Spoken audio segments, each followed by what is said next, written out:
हाय, आज मेरा मन हो रहा है आपसे दिल की बातें करने का और मेरी लाइफ में जो कुछ भी चल रहा है वो बताने का। तो जैसा कि आप सबको पता है, हम रिसेंटली इंडिया से डेनमार्क शिफ्ट हुए हैं। तो मैंने पहली बार घर की शिफ्टिंग की है, क्योंकि जब से शादी हुई है हम सेम ही घर में थे और वो भी मुझे फुली सेटल्ड मिला था।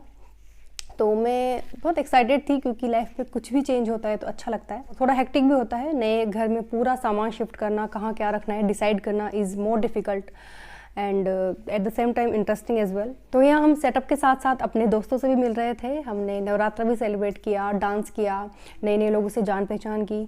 तो पहले मैं आपको दिखाती हूँ Navratra clip.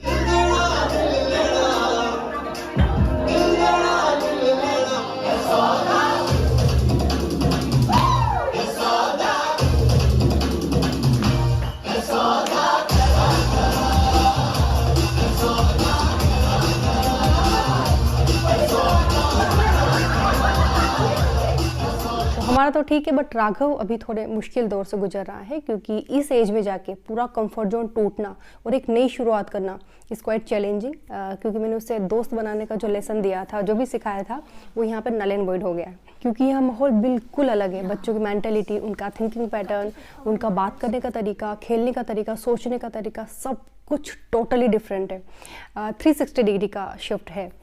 So Raghav is going through very difficult phase, but वो कर लेगा। मैं उसी को किसी वीडियो में लेके आऊँगी, क्योंकि एक है मैं बताऊँ, एक है वो खुद बताए। तो let's keep this topic for that particular video. तो हमने नवरात्र सेलिब्रेट किया, दिवाली सेलिब्रेट की बिना पटाखों के। तो ये एक और रीज़न मिल गया था राघव को सैड होने का, बट इस बात को उसने काफ़ी अच्छे से लिया। शायद उसको ये भी था कि न्यू ईयर आने वाला है एंड न्यू ईयर पे आप चाहें जितने पटाखे चला सकते हैं। तो हमने घर का एक तरफ का एरिया सेट कर लिया है। यहाँ नवंबर से ब्लैक फ्राइडे सेल स्टार्ट होती है, जिसमें कि काफ़ी अच्छे डिस्काउंट्स मिलते हैं। तो हमने सोफ़ा, टेबल, शू रैक, कुछ ड्रॉर्स और किचन का कुछ सामान लिया है। यहाँ पे सब कुछ हमें ही असेंबल करना होता है, वो सिर्फ रख जाते हैं। बाकी उसके पार्ट्स देखना, अनपैक करना, कहाँ क्या कैसे फिट होगा वो देखना, स्क्रू कसना, सब कुछ हमें ही करना होता है। तो मेरे मिस्टर हस्बैंड ने काफ़ी मेहनत की है। साथ ही हमारा इंडिया वाला सामान भी आ गया, काफ़ी लेट पहुँचा। हमने काफ़ी दिनों तक कम कम सामान में काम चलाया। खैर, उसका भी अपना अलग ही मज़ा है। चलिए मैं आपको यहाँ की करेंसी दिखाती हूँ। ये है 200 रुपीज़, सॉरी क्रोन, यहाँ की करेंसी क्रोन है। एंड ये है 1 क्रोन, ये है 2 क्रोन एंड ये है 5 क्रोन। इसी तरह से 10 क्रोन, 20, 50, 100, 500 भी होता है शायद, आई एम नॉट, 500 होता है। 1 krone is equal to 11 Indian rupees. 11 से ज़्यादा होते हैं, शायद 11.5। तो अगर आप यहाँ से 1000 क्रोन लेके जाते हैं तो आपके पास 11,000 रुपये हो जाएंगे। तो महंगाई है यहाँ पे। जैसे 13 क्रोन का मिल्क आता है तो वो लगभग 143 रुपीज़ हो गया, तो लगभग 150 रुपये लीटर दूध आता है।